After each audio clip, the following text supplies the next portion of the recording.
আসসালামু আলাইকুম। আজকে আমরা বাংলাদেশ ব্যাংকের অত্যন্ত গুরুত্বপূর্ণ একটা নির্দেশনা সম্পর্কে জানার চেষ্টা করব। আমাদের সম্পূর্ণ ভিডিও ভালোভাবে দেখবেন, আশা করি সবাই বুঝতে পারবেন। ব্যাংকে টাকা জমা আছে, কিন্তু রিটার্ন জমা না দিলে কাটা যাবে অতিরিক্ত 50% ট্যাক্স। ব্যাংকে আমানতের সুদ, মুনাফার ওপর উৎসে কর কর্তনে কঠোর নির্দেশনা বাংলাদেশ ব্যাংকের। স্থায়ী আমানত, অস্থায়ী আমানত, মেয়াদি আমানত সব ক্ষেত্রেই উৎসে কর বিষয়ে ব্যাংকগুলোকে সতর্ক করল Bangladesh bank. Bangladesh bank 10 August 2026 তারিখে জারিকৃত এক সার্কুলারের মাধ্যমে ব্যাংকগুলোকে আয়কর আইন 2023 অনুযায়ী আমানতের বিপরীতে পরিশোধিত সুদ, মুনাফার ওপর সঠিক হারে উৎসে কর কর্তন এবং নির্ধারিত সময়ে সরকারি কোষাগারে জমা দেওয়ার নির্দেশ প্রদান করেছে। কি বলেছিল ওই সার্কুলারে? 1. আমানতের সুদ, মুনাফায় উৎসে কর কর্তন বাধ্যতামূলক। আয়কর আইন 2023 ধারা 102 অনুযায়ী ব্যাংক কর্তৃক গ্রাহকের সঞ্চয়ী আমানত, স্থায়ী আমানত, মেয়াদি আমানত, অন্যান্য আমানত এর বিপরীতে পরিশোধিত সুদ, মুনাফার ওপর প্রযোজ্য হারে উৎসে কর কর্তন করতে হবে। অর্থাৎ ব্যাংকে টাকা রেখে যে সুদ বা মুনাফা পাওয়া যায় সেটি সম্পূর্ণ অর্থ গ্রাহকের হাতে যাওয়ার কথা নয়। আইন অনুযায়ী প্রযোজ্য উৎসে কর কর্তন করে বাকি অর্থ প্রদান করতে হবে। 2. রিটার্ন দাখিলের প্রমাণপত্র না দিলে করের হার 50% বেশি। আয়কর আইন 2023 ধারা 142 অনুযায়ী কর কর্তন বা সংগ্রহের ক্ষেত্রে করদাতা রিটার্ন দাখিলের প্রমাণ, proof of submission of return বা PSR উপস্থাপন করতে ব্যর্থ হলে প্রযোজ্য উৎসে করের হারের চেয়ে 50% বেশি হারে উৎসে কর কর্তন সংগ্রহ করতে হবে।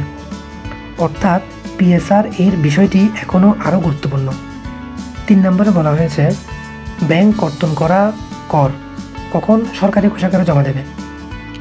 সার্কুলারে উৎসে কর বিধিমালা 2023 বিধান অনুযায়ী সময়সীমাও স্পষ্ট করা হয়েছে।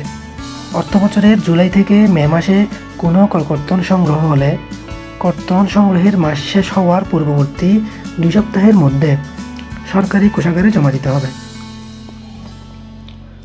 অর্থবছরের জুন মাসের প্রথম থেকে 20তম দিনের মধ্যে কর কর্তন সংগ্রহ হলে কর্তন সংগ্রহের দিনের পরবর্তী 7 দিনের মধ্যে জমা দিতে হবে।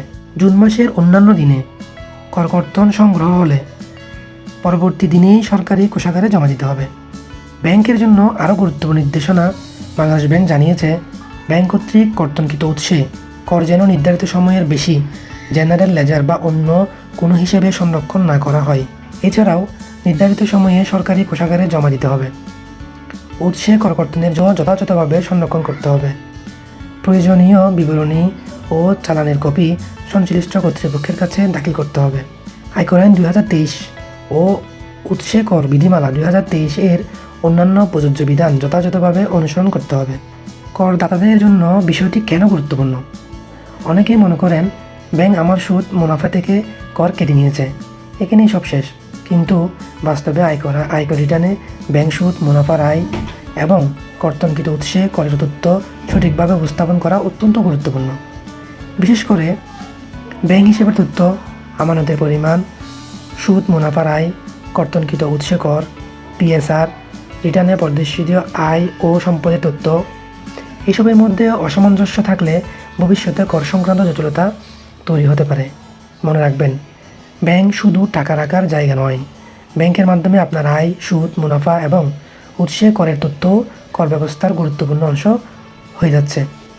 তাই আয়কর রিটার্ন দাখিলের সময় ব্যাংক স্টেটমেন্ট, সুদ, মুনাফার সার্টিফিকেট এবং উৎসে করের তথ্য যাচাই করে রিটার্ন সঠিকভাবে উপস্থাপন করুন।